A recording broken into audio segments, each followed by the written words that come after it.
Everyone, बहुत बहुत स्वागत है आप सभी का हमारे इस वीडियो लेक्चर में। आज हम पढ़ने वाले हैं यूकैरियोटिक सेल। लास्ट वीडियो में हमने डिस्कस किए थे prokaryotic cell with one example that is the bacterial cell. तो हमारे आज इस वीडियो में हम देखने वाले हैं यूकैरियोटिक सेल। तो यूकैरियोटिक सेल का जब हम डिस्कशन करेंगे तो विथ एग्जांपल हम पर्टिकुलर यूकैरियोटिक सेल का डिस्कशन करते हैं। चलो लेट्स स्टार्ट। तो यूकैरियोटिक सेल की अगर हम बात करते हैं तो there are the different types of eukaryotic cell, right. तो सबसे पहले हमको यूकैरियोटिक सेल की अगर बात करते हैं, यूकैरियोटिक सेल के स्ट्रक्चर की अगर हम बात करते हैं तो सबसे पहले हमको पता होना चाहिए कि यूकैरियोटिक सेल का मतलब क्या है। तो यूकैरियोटिक सेल का मतलब हमने इसके पहले भी डिस्कस किया है। क्या है यूकैरियोटिक सेल का मतलब क्या है? एक ऐसी सेल जहां पे well defined advance nucleus present है, that type of cell is again called as the eukaryotic cell. वो सेल को क्या बोला जाएगा? Eukaryotic cell. यूकैरियोटिक सेल का मतलब ऐसी cell, the cell which having the advanced nucleus, well developed nucleus, that type of cell is called as the eukaryotic cell। वो cell को क्या बोला जाएगा? Eukaryotic cell.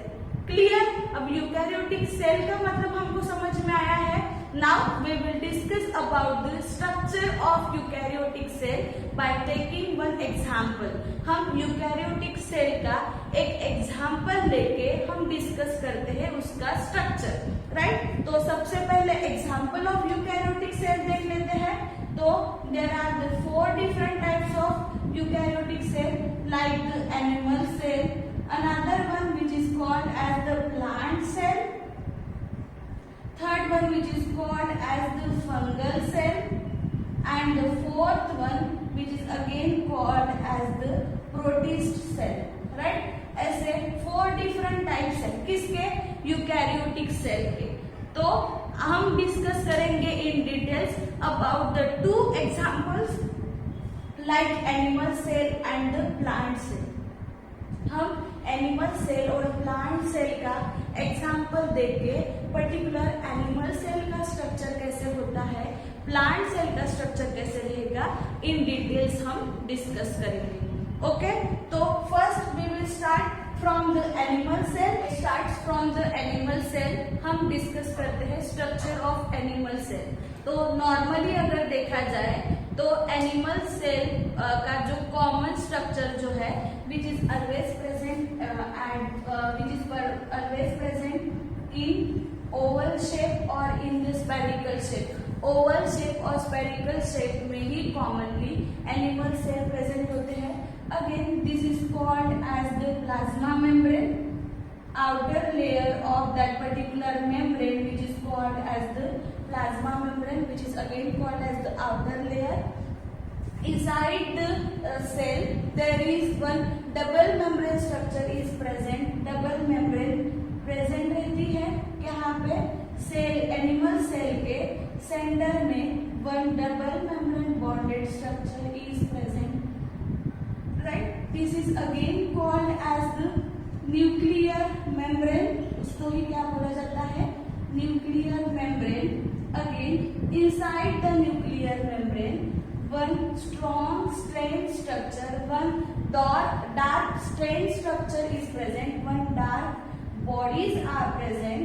That dark body is again called as the nucleolus. उसको क्या बोला जाता है? न्यूक्लियोलस। मतलब क्या बोला गया है कि at the centre, animal cell के सेंटर में क्या प्रेजेंट रहेगा? न्यूक्लियस प्रेजेंट रहता है। Again that nucleus is surrounded by the double membrane. That double membrane is called as the nuclear membrane. ऐसी मेम्ब्रेन जो न्यूक्लियर को कवर कर रही है that is called as the nuclear membrane. फिर से उसमें ही क्या बोला गया? न्यूक्लियस में ही क्या प्रेजेंट रहेगा? डार्क स्ट्रेन बॉडी प्रेजेंट रहती है। That dark strain body is called as the nucleolus. उसको क्या बोला जाएगा? न्यूक्लियोलस बोला जाएगा। Again inside the nucleus one watery like fluid, jelly like fluid is present। again that is called as the nucleoplasm। उसको ही cytoplasm. One watery fluid-like structure which is present at the nucleus, that is called as the nucleoplasm. Again, in the nucleoplasm, thread-like structure is present. That thread-like structure is again called as the chromatin fiber. उसको ही क्या बोला जाता है? Chromatin fibers बोला जाता है. Right? These collectively called as the nucleus. उसको ही क्या बोला जाता है? न्यूक्लियस बोला जाएगा. क्लियर? क्या बोला गया है? Plasma membrane, outer layer which is called as the plasma membrane. Inside the cell, at the center, nucleus is present. क्या रहेगा? Inside the cells, animal cell के center में nucleus present रहता है. वो जो न्यूक्लियस है वो डबल लेयर से क्या रहता है? बाउंडेड रहता है. That layer, that membrane is called as the nuclear membrane. उसको क्या बोला गया है? न्यूक्लियर मेम्ब्रेन बोला गया. बराबर. फिर से inside the nucleus one dark stained body is present. That dark stained body is called as the nucleolus. उसको क्या बोला जाएगा? nucleolus बोला जाएगा. Inside the nucleus one fluid substance is present, jelly-like substance is present, which is called as the nucleoplasm. उसको क्या बोला गया है? nucleoplasm.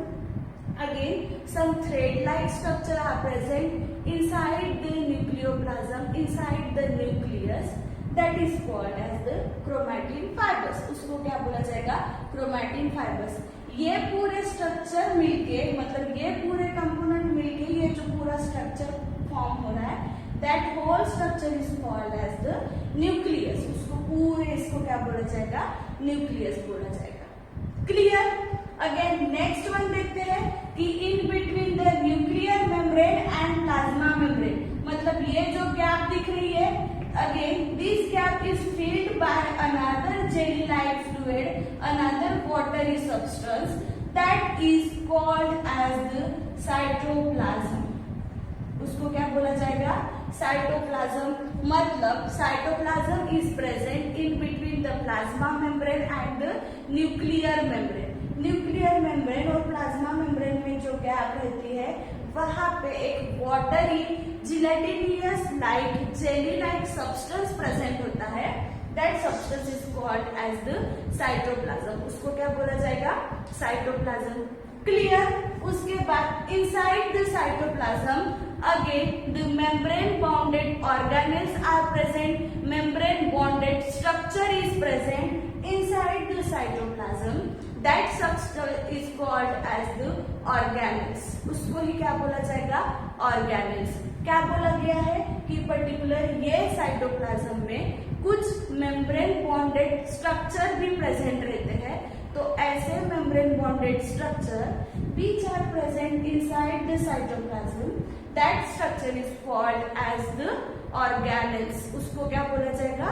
organelles बोला जाएगा. राइट? तो देखते हैं कि कौन से ऑर्गेनेल्स प्रेजेंट रहते हैं inside the animal cell. Right? तो सबसे पहले स्टार्ट करते हैं the organelles which are starts from the nuclear membrane, the network like structure like this which is again called as the endoplasmic reticulum. एक ऐसा network, एक tube network like structure which is originated from the nuclear membrane. That structure is called as the endoplasmic reticulum. Right? Again, another one we can draw like this. Right? This network-like structure which is called as the endoplasmic reticulum. Clear? So inside the animal cell there are the two different types of endoplasmic reticulum. Right? The smooth endoplasmic reticulum and another one that is the rough endoplasmic reticulum. है ना? दो types के endoplasmic reticulum present होते हैं animal cell में. कौन से? Smooth endoplasmic reticulum and another one rough endoplasmic reticulum. तो अभी इन दोनों को किस तरह से डिस्टिंग्विश किया जाएगा कि कौन सा रफ है और कौन सा स्मूथ एंडोप्लाज्मिक रेटिकुलम है? तो ऐसा एंडोप्लाज्मिक रेटिकुलम उनके सरफेस पे, उनके मेम्ब्रेन पे अगर कुछ इस called as the ribosomes. Endoplasmic reticulum पर अगर उनके सरफेस पे अगर राइबोसोम्स अगर प्रेजेंट है, again that type of endoplasmic reticulum is called as the rough endoplasmic reticulum, that is the RER rough endoplasmic reticulum. किसको बोला जाएगा? ऐसा रेटिकुलम जिनके सरफेस पे क्या प्रेजेंट है? राइबोसोम्स प्रेजेंट है। Clear? The small bodies are called as the ribosomes. उसको क्या बोला जाएगा? राइबोसोम्स बोला जाएगा। Clear? And again this one which is called as the smooth endoplasmic reticulum, that is the SER smooth endoplasmic reticulum. Clear है? क्या बोला गया है कि एनिमल सेल में दो एंडोप्लाज्मिक रेटिकुलम रहते हैं। कौन से? Smooth and the rough endoplasmic reticulum किसको बोला जाएगा? ऐसा रेटिकुलम जिसके सरफेस पे क्या प्रेजेंट है? राइबोसोम्स प्रेजेंट है। That type of endoplasmic reticulum is called as the rough. Clear? उसके बाद अभी ये एक ऑर्गेनेल हो गया। उसके बाद नेक्स्ट ऑर्गेनेल की बात करते हैं। कौन सा? That is the Golgi apparatus. अगर हम गोल्जी एपैरेटस की बात करते हैं, कुछ इस तरह से दिखता है गोल्जी एपैरेटस, राइट? कुछ इस तरह से दिखता है ना? This is again called as the Golgi apparatus या फिर Golgi bodies also. Golgi body है ना? तो पर्टिकुलरली जब गोल्जी बॉडी जो प्लेस्ड होती है वो हमेशा ही उसका कॉन्केव जो पार्ट रहता है that always faces towards the plasma membrane। ये गोल्जी apparatus का this part is again, this side is called as the concave side which always faces towards the plasma membrane, and the convex part of Golgi body which always faces towards the nuclear membrane। Golgi body का convex part जो है वो nuclear membrane की तरफ रहता है, और concave part जो रहेगा that always faces towards the plasma membrane. ये आपको ध्यान में रखना है। Next one that is another structure. अगर हम देखते हैं तो फिर से क्या रहेंगे? कुछ इस तरह से बॉडी रहेंगे which is again called as the vacuoles. Vacuoles present रहेंगे।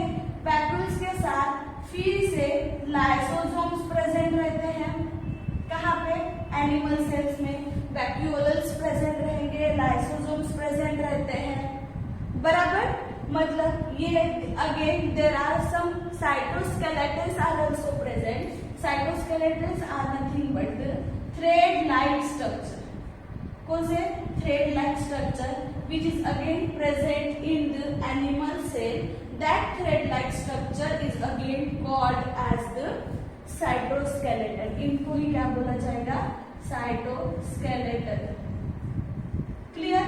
उसी के साथ साइटोस्केलेटन के साथ centrosomes is also present inside the animal cell. क्या प्रेजेंट रहेगा? सेंट्रोसोम्स प्रेजेंट रहता है। तो टू डिफरेंट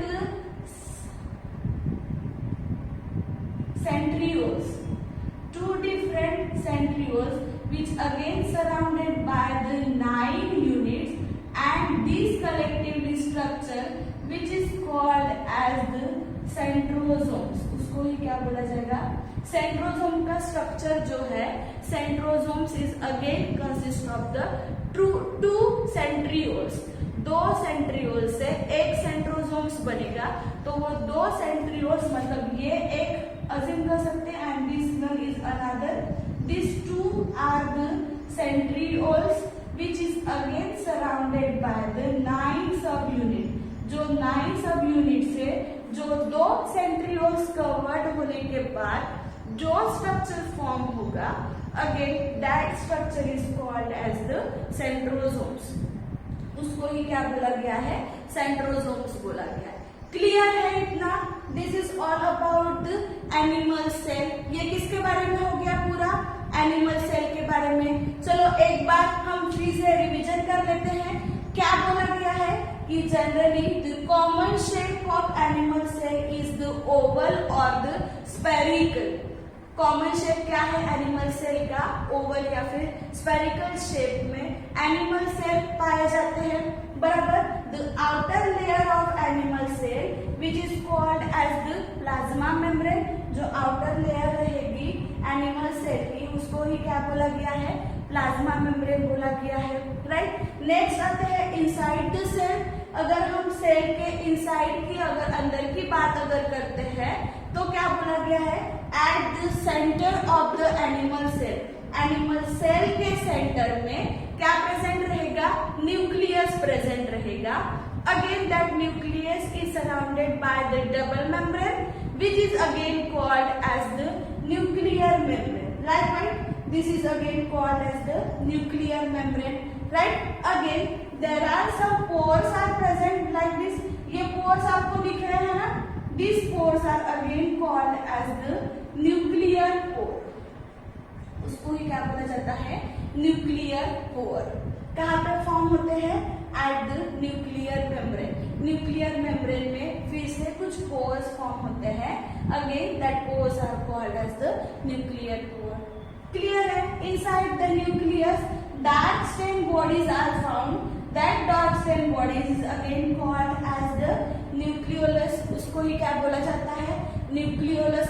कंफ्यूज बिल्कुल भी होना नहीं है न्यूक्लियस एंड न्यूक्लियोलस में, क्लियर। न्यूक्लियस में ये सब स्ट्रक्चर पाए जाएंगे, न्यूक्लियस में न्यूक्लियोलस पाया जाता है। तो न्यूक्लियोलस का मतलब क्या है, dark stain of body, dark stain body which is present inside the nucleus, nucleus में जो डार्क स्टेन बॉडीज प्रेजेंट रहेगी that dark stain bodies is called as the nucleolus, clear. उसके बाद the watery like fluid is present inside the nucleus that is called as the nucleoplasm, उसको क्या बोला जाएगा, nucleoplasm बोला जाएगा। साइटोप्लाज्म है, सेल में प्रेजेंट है watery fluid which is called as the cytoplasm. Nucleus पर, न्यूक्लियस में प्रेजेंट है that's why it is called as the nucleoplasm, उसको क्या बोला जाता है, न्यूक्लियोप्लाज्म, क्लियर। अभी नेक्स्ट है अनदर बॉडीज, क्या बोला गया है कि in between the plasma membrane and the nuclear membrane, nuclear membrane और प्लाज्मा मेम्ब्रेन के बीच में, in between the nuclear membrane and the plasma membrane one watery fluid like structure is present, watery substance is present, that watery substance is again called as the cytoplasm, वो watery substance को क्या बोला गया है, cytoplasm बोला गया है, clear। inside the cytoplasm number of structures, cell number or the cell membrane bonded structure are present, है ना। क्या बोला गया कि साइटोप्लाज्म में कुछ मेम्ब्रेन बॉन्ड स्ट्रक्चर प्रेजेंट है, again that membrane bounded structure is called as the organelles, उसको क्या बोला गया है, ऑर्गेनेल्स बोला गया है, राइट। तो number of organelles which are present inside the animal cell, है ना। तो वो कौन से ऑर्गेनेल्स थे, सबसे पहले था that is the endoplasmic reticulum, हमने एंडोप्लाज्मिक रेटिकुलम के बारे में बात की है, बराबर। एंडोप्लाज्मिक रेटिकुलम में फिर से क्या बोला गया कि there are the two different types of endoplasmic reticulum, कौन से first one that is the smooth endoplasmic reticulum and another one which is called as the rough endoplasmic reticulum, है ना। तो स्मूथ एंडोप्लाज्मिक रेटिकुलम और rough endoplasmic reticulum, इन दोनों को किस तरह से डिस्टिंग्विश किया जाएगा, ऐसा एंडोप्लाज्मिक रेटिकुलम उसके सरफेस पे अगर राइबोसोम्स प्रेजेंट है then that particular endoplasmic reticulum is called as the rough endoplasmic reticulum and another one जिसके पास राइबोसोम्स नहीं है, जिसके सरफेस पर राइबोसोम्स प्रेजेंट नहीं है, वैसे एंडोप्लाज्मिक रेटिकुलम को क्या बोला जाएगा, SER, that is the smooth endoplasmic reticulum, clear. उसके बाद फिर आए गोल्गी बॉडीज पर, है ना। गोल्गी बॉडीज फिर से क्या बोला गया है कि गोल्गी बॉडीज का कॉन्वेक्स जो पार्ट है, कॉन्वेक्स जो साइड है, वो हमेशा किसकी तरफ होती है, न्यूक्लियर मेम्ब्रेन की तरफ होती है, और कॉन्केव साइड जो है that always faces plasma membrane. Okay, उसके बाद नेक्स्ट आए some cytoskeletons are also present, the thread like bodies which are present inside the cytoplasm, that is called as the cytoskeleton. Lysosomes, vacuoles are again present, है ना। Centrosomes present है, ये एक centrosomes है जो कि एनिमल सेल में ही पाया जाता है, प्लांट सेल में नहीं। सेंट्रोसोम्स है जो प्लांट सेल और एनिमल सेल्स में क्या करता है, डिस्टिंग्विश करता है। क्लियर, ये आपको ध्यान में रखना है कि पर्टिकुलर कौन सा, क्यों, क्योंकि एंडोप्लाज्मिक रेटिकुलम, गोल्जी apparatus वगैरह जो है that all are present in the plant cell, but only centrosomes which is not present in the plant cell. Centrosomes are only present in the animal cell. Clear? इस तरह से ये एक हो गया, that is the structure of animal cell. Right? Now we will discuss about the structure of plant cell. अभी हम plant cell के बारे में पढ़ते हैं, बराबर। तो ज्यादा कुछ डिफरेंस नहीं है प्लांट सेल और एनिमल सेल की। अगर बात करते हैं तो सबसे पहला जो डिफरेंस है दैट इज द स्ट्रक्चर, कि अगर हम प्लांट सेल की बात करते हैं तो the structure of plant cell is the hexagonal. Plant cell का स्ट्रक्चर कैसे होता है, हेक्सागोनल होता है। Again this layer is called as the plasma membrane. ये लेयर को क्या बोला गया है, प्लाज्मा मेम्ब्रेन। कौन सी सेल डिस्कस कर रहे हैं हम, यूकैरियोटिक सेल में से सेकंड एग्जांपल कौन सा, प्लांट सेल का, राइट। तो normally the structure of plant cell is the hexagonal.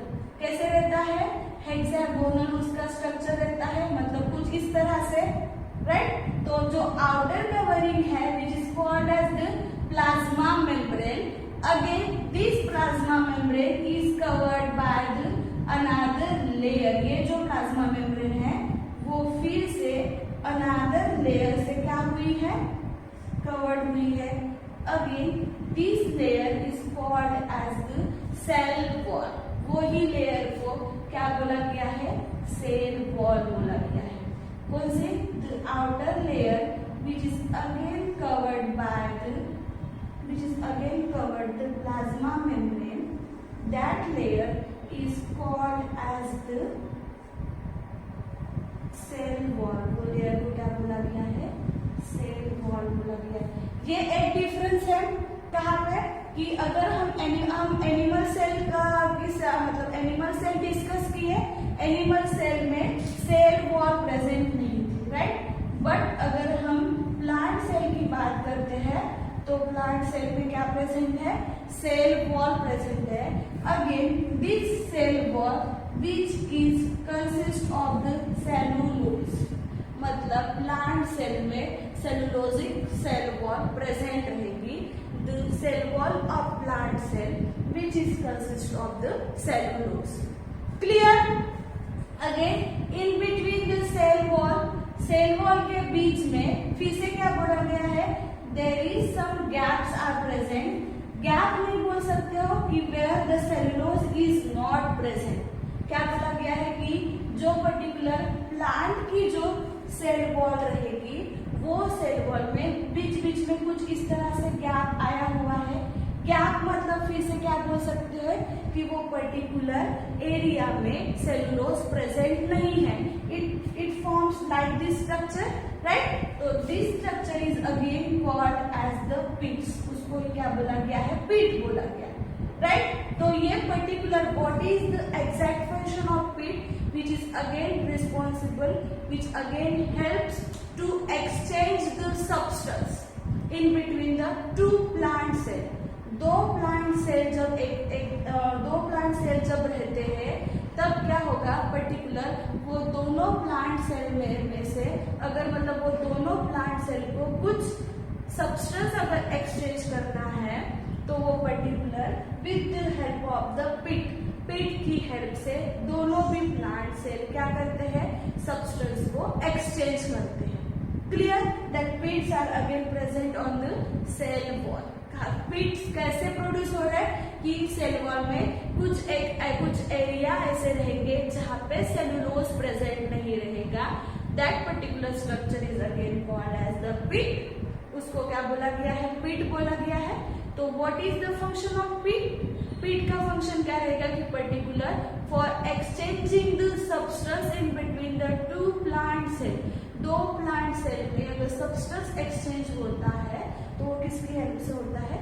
पिट की हेल्प से होता है। क्लियर? ये हो गया आउटर स्ट्रक्चर हो गया। अभी इनसाइड वाली बात अगर करते हैं तो फिर से एक बड़ा डिफरेंस क्या है कि in the plant cell large vacuole is present. Plant cell में क्या प्रेजेंट होता है? लार्ज वैक्यूल प्रेजेंट होता है। हम एनिमल सेल में अगर हम एनिमल सेल में देखें कि small vacuoles are present, but in the animal cell large vacuole is present. क्या होता है? वैक्यूल जो है वो लार्ज होता है। तो पर्टिकुलरली लार्ज वैक्यूल होने की वजह से प्लांट सेल का जो न्यूक्लियस है that migrates towards the plasma membrane, वो कुछ इस तरह से इस डायरेक्शन में क्या हुआ है? माइग्रेट हुआ है। कौन? न्यूक्लियस। जनरली हमने देखे एनिमल सेल में क्या पढ़े कि पर्टिकुलर एनिमल सेल की अगर हम बात करते हैं तो एनिमल सेल में न्यूक्लियस जो था वो सेंटर में था, है ना? वो उसके पीछे का रीजन क्या था कि वहां पे वैक्यूल बड़ा नहीं था। बट प्लांट सेल की अगर बात करते हैं तो यहाँ पे वैक्यूल बहुत बड़ा है, तो साइटोप्लाज्म में ज्यादा से ज्यादा जगह किसने ली है? वैक्यूल ने ली है, राइट? तो वैक्यूल का साइज बड़ा होने की वजह से, लार्ज वैक्यूल होने की वजह से जो पर्टिकुलर न्यूक्लियस जो है वो किसकी तरफ आया हुआ है? प्लाज्मा मेम्ब्रेन की तरफ माइग्रेट हुआ है। क्लियर? सेम वही है, न्यूक्लियस भी सेम रहेगा कि डार्क स्टेन बॉडीज प्रेजेंट रहेगी, क्रोमैटिड्स प्रेजेंट रहेंगे। फिर से ये क्या है? That is the nuclear plasm. इसको कलेक्टिवली क्या बोला जाता है? न्यूक्लियस बोला जाएगा। Clear? This is again called as the vacuoles. उसको क्या बोला गया है? वैक्यूल्स बोला गया है। Inside the vacuoles again watery substance is present, that watery substance is called as the sap. उसको ही क्या बोला गया है? सैप बोला गया है। This SAP is again consist of the water and minerals. SAP किससे बना हुआ है? वाटर और मिनरल से बना हुआ है। तो सैप किसको बोला जाएगा? The watery fluid substance which is present inside the vacuole. Vacuole में जो वाटरी सब्सटेंस प्रेजेंट रहेगा उसको क्या बोला गया है? सैप बोला गया। क्लियर? फिर से as the animal cell two types of endoplasmic reticulums are present. First one that is the rough endoplasmic reticulum and another one, this is the tube network like structure which present, which is again called as the smooth endoplasmic reticulum and the rough endoplasmic reticulum। कुछ इस तरह से दो endoplasmic reticulum present रहेंगे। Smooth का मतलब कौन सा? एक ऐसा रेटिकुलम जिसके सरफेस पे राइबोसोम्स प्रेजेंट नहीं है। और रफ का मतलब क्या रहेगा? एक ऐसा एंडोप्लाज्मिक रेटिकुलम उसके मेम्ब्रेन पर, उसके सरफेस पे राइबोसोम्स प्रेजेंट है, that is called as the rough endoplasmic reticulum, right? Again this fluid like structure is present. This fluid like structure is again called as the cytoplasm. उसको क्या बोला जाएगा? Cytoplasm बोला जाएगा, राइट? फिर से एक डिफरेंस क्या है in the plant cell and in the animal cell? यहाँ पे भी गोल्जी अपैरेटस प्रेजेंट रहेंगे, है ना? गोल्जी अपैरेटस प्रेजेंट रहेंगे। सेम उसका भी डायरेक्शन कैसे रहेगा? Same as the animal cell, बराबर। मतलब क्या रहेगा कि उसका जो कॉन्वेक्स और पास कॉन्वेक्स साइड जो है वो न्यूक्लियर मेम्ब्रेन की तरफ रहेगी और कॉन्केव साइड जो है वो प्लाज्मा मेम्ब्रेन की तरफ रहेगा, right? Again another one, mitochondria is present. यहाँ पे फिर से एनिमल सेल में भी प्रेजेंट था, सेम यहाँ पे भी क्या रहेगा? माइटोकॉन्ड्रिया इज अगेन प्रेजेंट, है ना? कुछ इस तरह से माइटोकॉन्ड्रिया प्रेजेंट रहेगा in the plant and in the animal cell, both cell, right? फिर से डिफरेंस क्या है प्लांट सेल और एनिमल सेल का? कि जैसे कि मैंने बताया था कि एनिमल सेल में सेंट्रोसोम्स प्रेजेंट है प्लांट सेल में सेंट्रोसोम्स प्रेजेंट नहीं रहते। सेकेंड चीज कि in the plant cell chloroplast is present, double membrane bounded structure, chloroplast is again present. But if we talk about the animal cell, ये एक difference है कि प्लांट सेल में क्लोरोप्लास्ट प्रेजेंट रहेगा बट एनिमल सेल में chloroplast present नहीं रहता। बाकी स्ट्रक्चर जो है वो सेम रहेगा। क्या क्या डिफरेंस है? एनिमल सेल में सेल वॉल नहीं रहती है, प्लांट सेल में cell wall is present. In the animal cell centrosomes are present, plant cell में सेंट्रोसोम्स प्रेजेंट नहीं रहते। And in the animal cell, chloroplast is absent, and in the plant cell, chloroplast is present. Clear? In this way, we complete the two examples of the eukaryotic cell, that is the animal cell, and another one which is called as the plant cell. इस तरह से हमने eukaryotic cell के दो examples, मतलब कौन से animal और प्लांट सेल हमने कंप्लीट किए हैं, right. In the next video we will discuss the specific organelles, मतलब गोल्जी apparatus क्या है, उसका स्ट्रक्चर कैसा रहेगा, उसका फंक्शन क्या है, एंडोप्लाज्मिक रेटिकुलम, क्लोरोप्लास्ट, माइटोकॉन्ड्रिया, ये हर एक ऑर्गेनेल्स का स्ट्रक्चर इन डिटेल्स हम नेक्स्ट वीडियो में डिस्कस करेंगे। Thank you.